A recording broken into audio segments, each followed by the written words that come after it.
Hello, ayan, so today is, ayan, ang gagawin ko, iriripat ko and ipopropagate ko ang aking mga silver plant and Haworthia twirl. So, alis muna natin. Ayan, ay, hindi. Lagay natin to dito. Sensya na marumi. Ay, wag na nga. Ano ba talaga? So, ayan. Bangalo. So, ayan. At mag-start na tayo. Nag-prepare na rin ako ng mga pots. So, ayan. Dito muna tayo mag-start. Alright, ito. Gusto ko kasing, tanggalin ko yung, dito natin ilagay. Yan, meron. So, ayan, dito ko ilalagay. Sayang yung toppings. Yun, ang ganda, diba?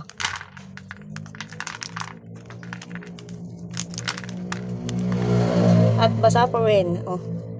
Yan, gusto ko lang i-repot. So, yan, repot na natin. Agad-agad. So, kasing mas lumaki siya. Yan. Kita nyo ba? Repot na natin. Ayan. So, ayan, i-ano ko lang. Upload ko lang siya. Ayan. Then, ganyan. O, diba? Mas okay siya sa pots na to. Tapos, dagdagan lang natin ng soil.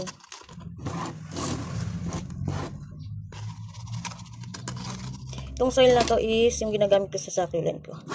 Ayan, ito na din yung ginamit ko dito. Mas gumanda siyang tingnan sa mas malaking pots. Bungalow. So, ayun. May babies pa siya dyan. Diba? And, hindi ko na siya lalagyan ng toppings kasi wala na. Ayan. Basa din naman yung soil niya. So, lipat na natin. Kung matibay, diba? Kung mabubuhay sila, edi nabuhay. Kung hindi, edi hindi. Diba? Ganun lang kadali.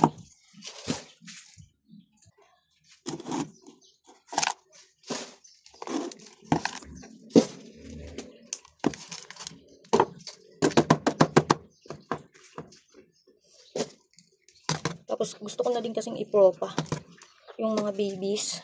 Ito. Tanggalin ko yung babies na to. So, ayan. Kapit na kapit.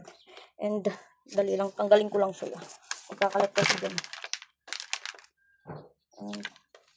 Yan. Tingnan nyo yung roots. Basang-basa. Basang-basa. Ito, ano ko to. Propa. Ayan. Hindi ko na, yung roots niya. Hindi ko na gagalawin. Nagagalawin yung roots. Repat lang talaga natin.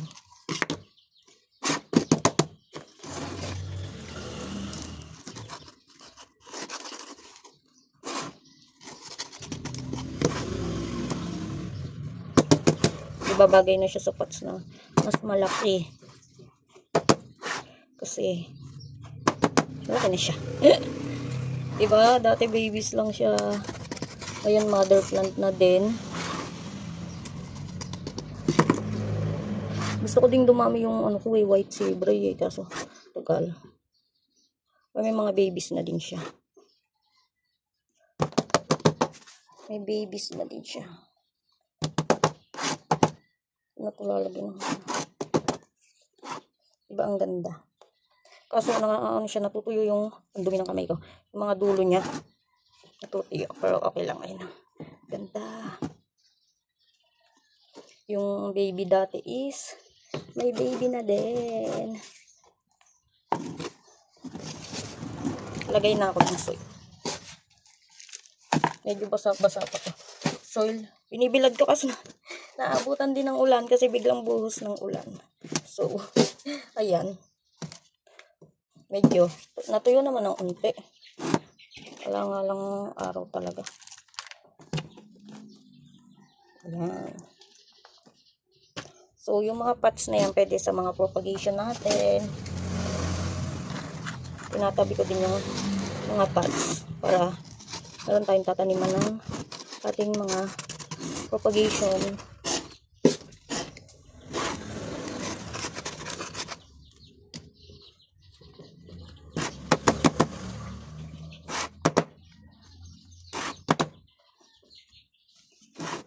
Diba, bongga?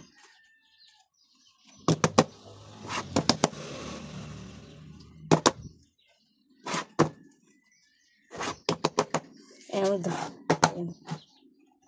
Wala na akong mabiling ganitong pots. So, binibilan ko. Tapos na siya. Wala nang ganyan. Maganda pa naman na to, ang kapal niya.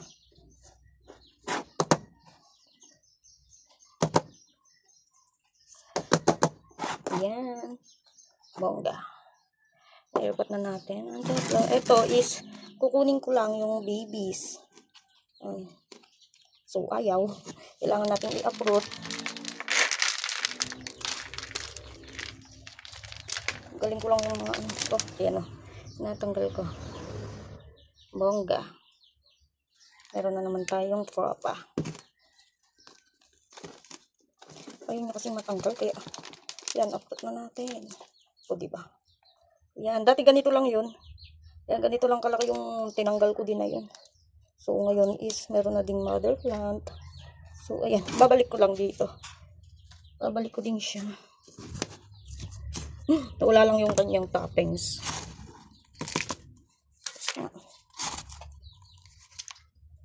Ay. Sumobra naman. Ayan. Dagdag ko lang ng style.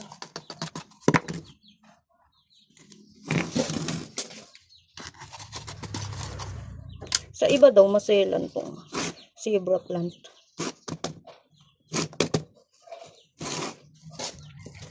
Sa akin naman is scary lang.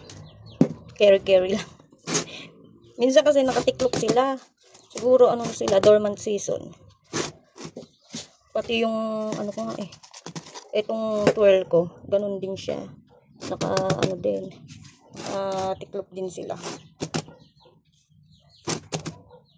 So, ayan. Bongga. And may naka-prepare na rin akong pots dito.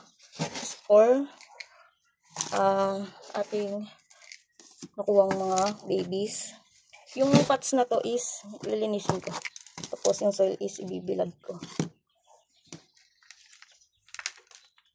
Diba? Bongga na din yung roots na to. Yan. Yan, nakakatuwa. Meron na naman tayong another tree propagation. Ganito lang sila dati. Ngayon, ang laki na, nasa malaking pots na din. Nakakatuwa pag lumaki sila. So, kasama to ng mga cactus ko dun sila nakalagay. Sa likod. Yan.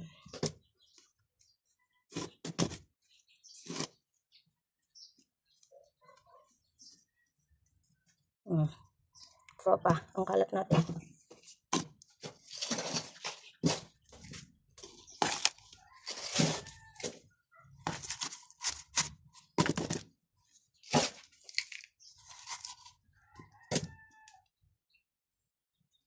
Super duper liit.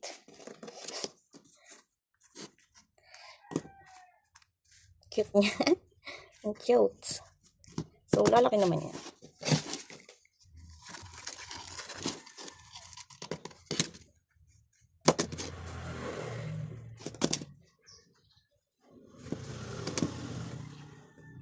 Two. Then, meron pa tayong one.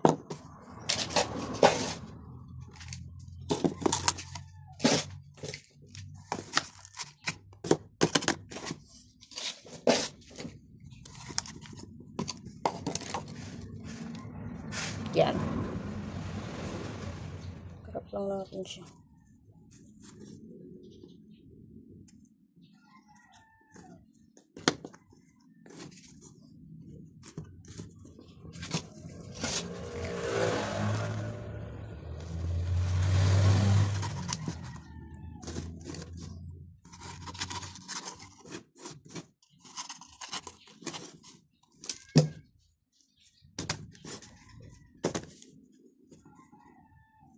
Yan, nabali.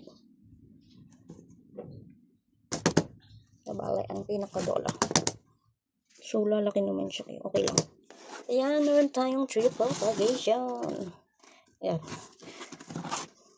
3. Meron tayong 3. So, ito. Gusto ko din kasi itong ihiwalay. Start na tayo. May mga toppings din, oh. Kukunin ko lang yung dalawang babies na to. Tapos, ayun. Ayan. Tanggal na. Oh. Ayan. Dito ko din itatanim ito. Tanggalin ko lang.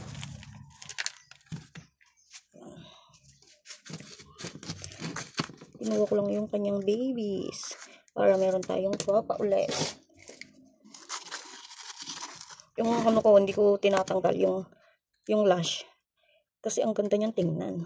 So, dito tayo mag-propa sa mga babies din niya. Ito, mga anak niya din ito. So, dito na lang tayo mag-propa.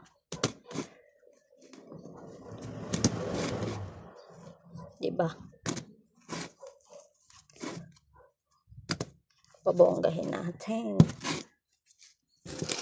So, meron tayong nakuwang dalawa.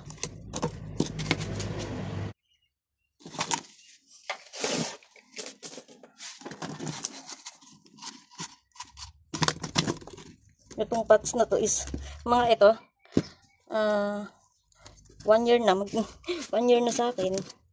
Ayan, bigay ni Ate Daisy. So ayan, nagagamit pa rin siya dito sa ating mga propagation. Tapos dami pa, meron pa ulit yung pinagtanggalan ko, pinagrepatan ko, kaya pwede tayo magpropa ng magpropa kasi meron akong maliliit na pots. Paramihin natin sila. Nakakatuwang magpropa pag lumaki sila. And tapos propa ulit. Ayan. Sensya na sa aking kamay. Ayan. Or pag may humingi. May humingi kasi minsan ng mga ganito. So, pag may propa ko, binibigay ko. Katulad ng iba, na dinadala sa school. Yun, bibigay ako sa kanila. Nibigyan ko sila pang project pang dala sa school. Kasi sa school may mga place na may garden, ganun. So, ayun, nilalagay. Bibigay ako. Yan. Dumi ng aking kamay. So, ayan, propagation. Ito hindi ko na hindi ko na siya i-propa. Hindi ko muna siya muna tanggalin to. Or tanggalin ko na kaya. Muna. So, ayan. Dalawa lang. Ito lang tinanggal ko. Yan. So, ayan na sila. Ito, propa. Dito. Then, meron tayong 3 propagation ng zebra na nakuha. Tapos, ito yung 3 nilipat natin sa malaking pots. Tapos, ito yung mother plant nila. Tapos, ayun, hindi ko na hiniwalay at tinanggal. Ayan. Ganda kasing tingnan. So, ayun. Paramihin natin. And, ayun lang guys. At, thank you for watching.